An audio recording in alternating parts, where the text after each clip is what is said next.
ভাবছেন আপনার স্বামী পরকীয়া করছে আর যে মেয়ের সাথে করছে সে খুব খারাপ? না রে বোন, এখানে পুরোটাই তোমার স্বামীর দোষ। কারণ একজন সঠিক পুরুষ কখনোই দ্বিতীয় নারীর প্রেমে পড়ে না, আর একজন কাপুরুষ কখনোই এক নারীতে আসক্ত থাকে না।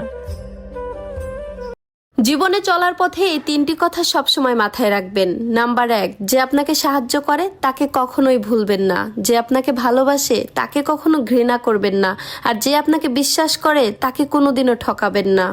সিজারের পর 1 ফোঁটা পানির জন্য একটা মেয়ে যেভাবে ছটফট করে, সেই কষ্টটা যদি কোনো ছেলে অনুভব করতে পারতো, তাহলে মেয়েদেরকে কষ্ট দেওয়া তো দূরের কথা, সবসময় সম্মান দিয়ে মাথায় করে রাখতো। খালি পেট আর শূন্য মানিব্যাগ, এই দুইটা জিনিস আপনাকে জীবনের সেরা দুইটি শিক্ষা দিবে। প্রথমত, আপনি যদি না খেয়ে থাকেন তাহলে আপনাকে কেউ খাবারের জন্য জিজ্ঞেসও করবে না। আর যদি আপনার মানিব্যাগে কোনো টাকা না থাকে তাহলে আপনার পাশে আপনজন কাউকে আর খুঁজে পাবেন না।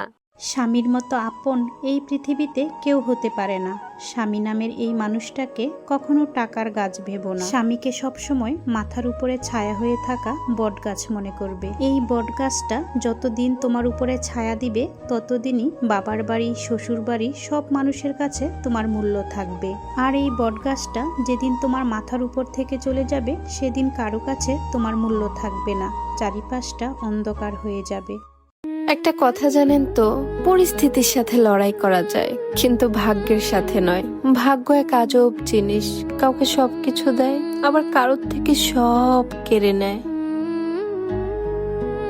একজন স্ত্রী কখনো মায়ের থেকে তার ছেলেকে কেড়ে নেন না, একজন স্ত্রী নেয় তার স্বামীকে, যেটা তার অধিকার। কিন্তু এটা কিছু শাশুড়িরা মানতেই পারে না। বিয়ের পরদিন থেকেই তারা বলতে শুরু করে, আমার ছেলেটা আর আমার নেই, বউ নিয়ে গেছে।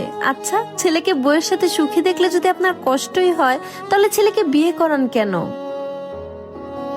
জামাই যদি খারাপ হয় তখন মেয়ের মা বলে, কি করবি মা, ধৈর্য ধরে সংসারটা কর, নিশ্চয়ই তোর কপালেও একদিন সুখ হবে।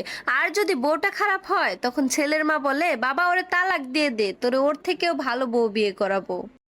যে নারী একটা সুন্দর সংসার করার ইচ্ছে নিয়ে বিয়ে করে, কিছু না পেয়ে ধৈর্য ধরে সংসার করে, অল্পতেই অনেক বেশি খুশি থাকে, দিন শেষে কেন জানি না সেই নারীগুলোকে ঠকে যেতে হয়। কিছু পুরুষ আসলে সহজে পেয়ে গেলে মূল্য দিতে জানে না। তাই নারীদেরকে বলছি, নিজের যত্ন নাও, নিজেকে ভালোবাসো। ঘরের স্ত্রীর চাইতে যদি পরনারীকে আপনার বেশি সুন্দর লাগে, আপনার স্ত্রীর ফোন কলের চাইতে যদি পরনারীর মেসেজ আপনাকে বেশি আকৃষ্ট করে, তাহলে আপনার অন্তর্চক্ষু নষ্ট হয়ে গেছে ভাই। কারণ আপনি হালাল খাবার রেখে হারামের দিকে একটু বেশি ঝুঁকে পড়ছেন। বোন রে, টাকাওয়ালা জামাই দিয়ে কি করবা? টাকার চার দেয়ালে বন্দি থাকবা? হ্যান্ডসাম স্বামী দিয়েই বা কি হবে? গলায় তো আর ঝুলিয়ে রাখতে পারবা না। তার চেয়ে বরং কেয়ারিং কাউকে চয়েস করো, যে তোমাকে ভালোবেসে যত্ন করে আগলে রাখবে। পৃথিবীর সবচেয়ে দুর্ভাগ্যজনক ব্যক্তি হচ্ছে তিনি, যিনি ফ্যামিলি পলিটিক্সের শিকার। ফ্যামিলি পলিটিক্স হচ্ছে সেই জিনিস যা আপনার বিরুদ্ধে হচ্ছে আপনার পরিবারের মানুষজনই করছেন, এবং তাদেরকে আবার আপনিই দেখে শুনে রাখছেন।